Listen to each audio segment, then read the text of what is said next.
اشرف چاچا بہت بڑے ذمہ دار ہوتے ہیں۔ ان کا ایک بیٹا ہوتا ہے سورج۔ اشرف چاچا اپنی زمینوں پر خود کام کرتے ہیں۔ سورج کچھ دن اپنے گھر رہتا ہے اور کچھ دن گھر سے باہر۔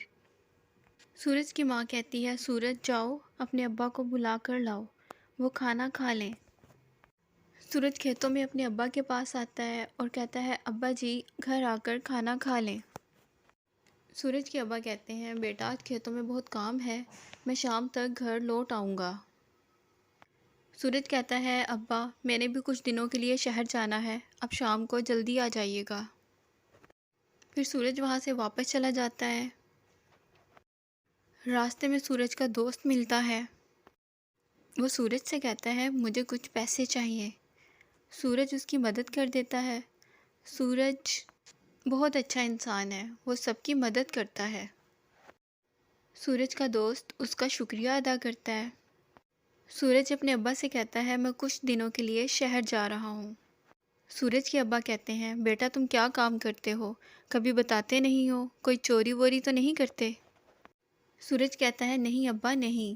پھر وہاں سے سورج چلا جاتا ہے۔ سورج اپنے گھوڑے کے پاس آتا ہے، اپنا سامان تیار کرتا ہے۔ وہاں پر سورج کا ایک دوست آتا ہے اور اس کے کان میں کوئی بات کہتا ہے۔ سورج اس سے کہتا ہے یہ خبر پکی ہے نا؟ وہ کہتا ہے ہاں، اور سورج وہاں سے اپنے گھوڑے پر سوار ہو کر چلا جاتا ہے۔ راستے میں اس کو رات ہو جاتی ہے اور ساتھ ہی بہت طوفان آ جاتا ہے۔ ادھر ادھر دیکھتا ہے طوفان سے بچنے کے لیے شاید کوئی جگہ مل جائے۔ تھوڑی آگے جانے کے بعد سورج کو ایک حویلی نظر آتی ہے۔ وہ بہت حیران ہوتا ہے، اتنے بڑے جنگل میں اتنی خوبصورت حویلی۔ سورج فیصلہ کر لیتا ہے کہ رات یہیں گزاروں گا، جب طوفان رک جائے گا پھر میں یہاں سے چلا جاؤں گا۔ سورج حویلی کے اندر آ جاتا ہے اور زور زور سے پوچھتا ہے کوئی ہے یہاں پہ؟ پر کوئی آواز نہیں آتی، کچھ پرندے اڑ کر ادھر سے ادھر چلے جاتے ہیں۔ سورج سمجھ جاتا ہے یہاں پر کوئی نہیں رہتا۔ وہ ایک ٹوٹے ہوئے کمرے میں جا کر سو جاتا ہے۔ ڈاکوؤں کا بہت بڑا گروہ وہاں سے گزر رہا تھا۔ طوفان بہت تیز تھا اور وہ چھپنے کی کوئی جگہ ڈھونڈ رہے تھے۔ ایک ڈاکو بولتا ہے مالک طوفان بہت زیادہ ہے اور بھوک بھی بہت لگ رہی ہے، ہمیں کہیں رکنا چاہیے۔ ڈاکو کا سردار کہتا ہے ہاں مجھے ایک حویلی نظر آ رہی ہے، چلو اس میں چلتے ہیں۔ وہ کہتے ہیں آج رات یہیں گزاریں گے اور کل رات کو ہم یہاں سے چلے جائیں گے۔ ڈاکوؤں کا سردار کہتا ہے چلو کھانا کھاؤ اور سو جاؤ۔ سورج ان کی آوازیں سن کر اٹھ جاتا ہے اور چھپ کر ان کی باتیں سننے لگ جاتا ہے۔ وہ سمجھ جاتا ہے یہ ڈاکو ہیں۔ سورج ڈاکوؤں کے سامان میں سے ان کے کپڑے چرا لیتا ہے اور پہن لیتا ہے اور چپکے سے ڈاکوؤں میں آ کر بیٹھ جاتا ہے۔ ڈاکو کا چیلا جب کھانا دینے لگتا ہے تو 10 کی جگہ 11 لوگ ہوتے ہیں۔ وہ اپنے مالک سے کہتا ہے مالک ذرا میری بات سنیں۔ مالک ہم تو 10 ہیں، یہاں پر 11 لوگ ہیں، کوئی باہر سے ہمارے گروہ میں شامل ہو چکا ہے۔ چیلا سورج سے پوچھتا ہے تم کون ہو، کہاں سے آئے ہو؟ سورج بتاتا ہے میں چھوٹا سا چور ہوں اور مجھے بڑا چور بننا ہے، اس لیے میں آپ کے گروہ میں شامل ہوا ہوں۔ ڈاکو سے اپنے گروہ میں رکھ لیتے ہیں اور پھر سب سو جاتے ہیں۔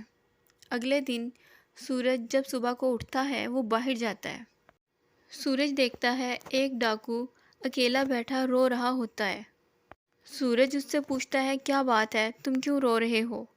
ڈاکو کہتا ہے میرا بیٹا بیمار ہے اور اس کے علاج کے لیے پیسے چاہیے، اس لیے میں چور بن گیا، پر میں یہ کام نہیں کرنا چاہتا، میری مجبوری ہے، اس لیے میں ڈاکو بن گیا ہوں۔ سورج کہتا ہے تمہارے بیٹے کا علاج میں کرواؤں گا، تم میرا ایک کام کر دو۔ وہ کالو سے کہتا ہے تم بادشاہ کے محل جاؤ اور وہاں جا کر میرا ایک پیغام دے دو کہ حویلی میں بہت بڑے ڈاکوؤں کا گروہ بیٹھا ہے، آپ اپنی فوج کو لائیں اور ان کو پکڑ کر لے جائیں۔ کالو کہتا ہے آپ کون ہو؟ سورج کہتا ہے میں بادشاہ کا خاص آدمی ہوں اور چوروں کو پکڑواتا ہوں۔ وہاں سے کالو چلا جاتا ہے۔ بادشاہ کو سورج کا پیغام دے دیتا ہے۔ بادشاہ اپنی فوج کو ساتھ لیتا ہے اور کالو کے ساتھ اس حویلی پر پہنچ جاتا ہے۔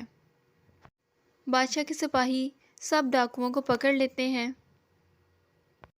بادشاہ سورج کو شاباش دیتا ہے اور انعام دیتا ہے۔ سورج کہتا ہے میں اس انعام کا اکیلا حقدار نہیں ہوں، میرے ساتھ ساتھ یہ کام کالو نے بھی انجام دیا ہے۔ سورج کے ساتھ بادشاہ کالو کو بھی انعام دیتا ہے۔ بادشاہ کالو کو بھی اپنے محل میں نوکری دے دیتا ہے اور سب ڈاکوؤں کو قید میں ڈلوا دیتا ہے۔ سورج اپنا انعام بھی کالو کو دے دیتا ہے اور کہتا ہے یہ لو، اس سے اپنے بیٹے کا علاج کروانا۔ تو بچوں، کیسی لگی آپ کو آج کی کہانی؟ اچھی لگے تو لائک اور سبسکرائب ضرور کیجیے گا۔